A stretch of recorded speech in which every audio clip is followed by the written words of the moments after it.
Hey guys, thank you for clicking on this video. Now, before we get started, this video is brought to you by the webcomic The Reunion.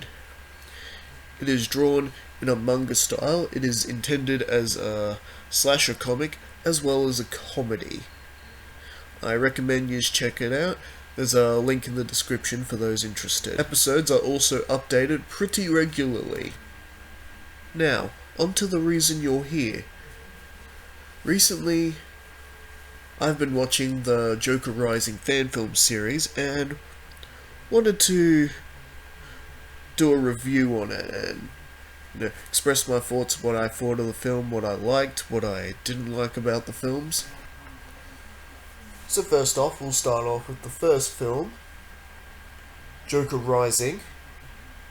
Now, not gonna lie, definitely a low-budget film, but in my opinion, has a really good story, as well as amazing character development, as well as has its romance, it has its comedy, even a bit of a comedy side to it, as well as can be taken as a serious crime movie. And now I could tell by the opening scene they're definitely going for a sort of Heath Ledger Joker look. And at first this sort of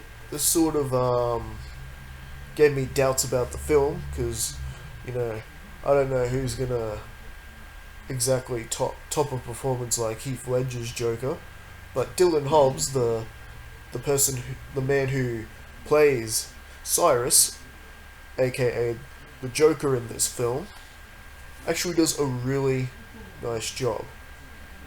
Really, Ryan? Cyrus?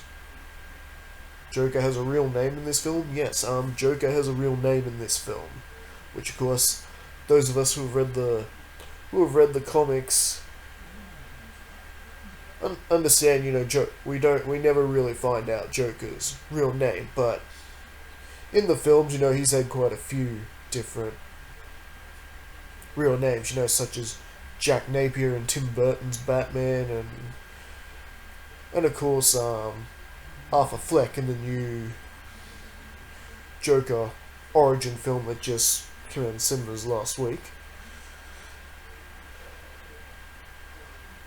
And let's see, what else can I tell you about the film? What I didn't like about the film was the fact that they tried to have Batman in it. I find that, mind you, it's still pretty cool to see him in it, but at the you don't really want Batman stealing Joker's thunder in a Joker film, I guess is what I'm trying to get at. I mean, showing him in the scene at the end, yes, that I reckon just doing that would have worked better than having a fight scene that was just I found just sort of unnecessary in the film. Just sort of, it just wasn't necessary. It was like trying to have Batman in it for the sake of having Batman in it, and it didn't really work. But like I said, still pretty cool, and all in all, the movie is pretty awesome. I recommend you go see it. Anyway, you can find it here on YouTube. I'll have a link in the description for that. And let's see, is there anything else I can tell you? It's like I said, it's a good movie. Don't expect like really great sets or the best camera quality. it is a low budget film. There's no expensive, highly expensive graphics or anything like that in it.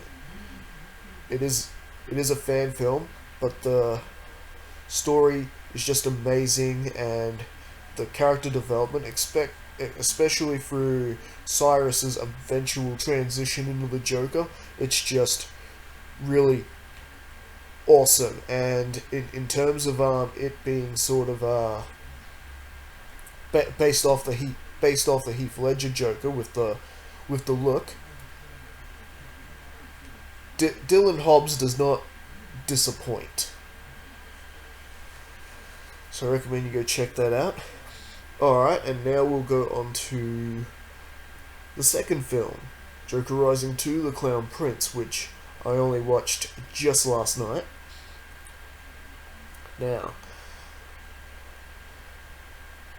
this one I really liked. It was, now, obviously, it is a sequel to the previous film, Joker Rising, but they sort of went a completely different direction than what I was expecting they might have with how the first one ended. They,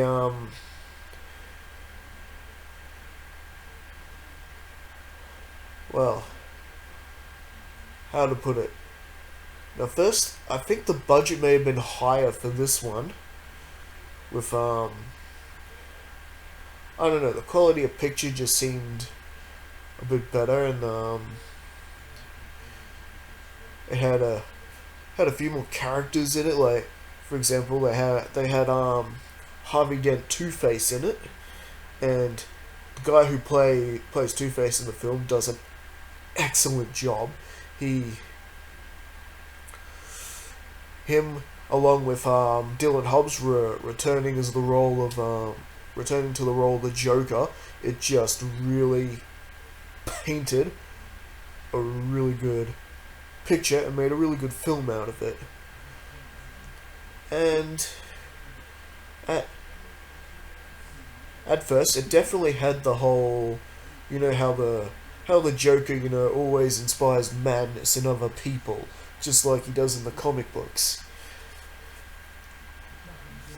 So this film really played that out really well, as well as gave us something a bit different, something different that we're not really used to seeing in the Joker. Like, for example, we get to see a bit of a scene where Cyrus was a kid and a bit of what his childhood was like. And for the most part, the Joker's ultimate plan in this film didn't really make sense until, well, towards you get to the end. But just like the first one, the story is just excellent and really captures you. And it's just as much a Joker film as it is a Batman film. Yes, we do get Batman for quite a bit of this film. And now with Batman's part in this, now you could tell that this is still pretty low budget considering how Batman was done, pretty much a Batman mask and an overcoat, but it was still a pretty cool look, in my opinion. Kind of like that one scene from Batman vs Superman. You know how Batman's fighting a bunch of Darkseid's minions, and they sort of throw that reference to Injustice Gods Among Us. Yeah, it was sort of based on that look, I figure. And at first, when I had a good look at the actor playing Batman, I wasn't entirely sure, but it turned out to be pretty cool, and it sort of reminded me of Frank Miller Dark Knight Returns Batman. You know, he's older, a bit more seasoned. You know, more like a veteran crime fighter than a Batman in his prime. Which I thought, okay, so they sort of throwing this 3-year-old Joker. Well, I mean by that, Joker's only been Joker for about 3 years in this story, so this relatively new Joker against basically past his prime Batman. So it's pretty cool in that regards, and it sort of plays on the whole corruption side of everything too. And yeah, I'm trying not to give away too much of the film, but ultimately we're in a Gotham where hope is really diminished. The police aren't doing anything, and as we know, Harvey Dent's already Two-Face in this point of the story, and everyone is looking at these Jokers as basically the new heroes of this story. Just kind of interesting, and it kept me fascinated by the whole film from start to finish. And as the story hit its conclusion at the very end, which I'm not gonna give away here. Like I said, I recommend you guys see the film. The second film goes for 2 hours, funny enough. So it's like basically sitting down watching a 2-hour movie. And when the film ends the way it does, it's got me hoping that they do a part 3. And I sincerely hope they do. And I guarantee you guys, if you haven't watched the Joker Rising film series yet, I recommend you stop what you're doing and go check those out. So, for me, all in all, I give it about if we're going off out of 10, I'd easily give it an 8. Counting for both films here, I'd give the series itself an 8.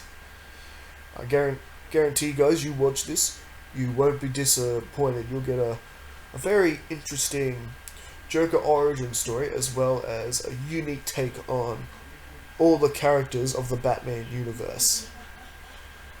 Alright, well, I'm going to be signing off now. If you guys want me to do more of these fan film or even short film reviews, you know, leave me a comment, leave me a suggestion, and of course, like and subscribe, share this around, and you know, I'm definitely more than happy to do more of these reviews if you want more. And well, and on a plus side, I'll get better at talking. Alright guys, I'll be back some other time for maybe another review, or to throw some of my own content on my channel, you know, whatever. I'll see you for the next video anyways. Okay, catch you later.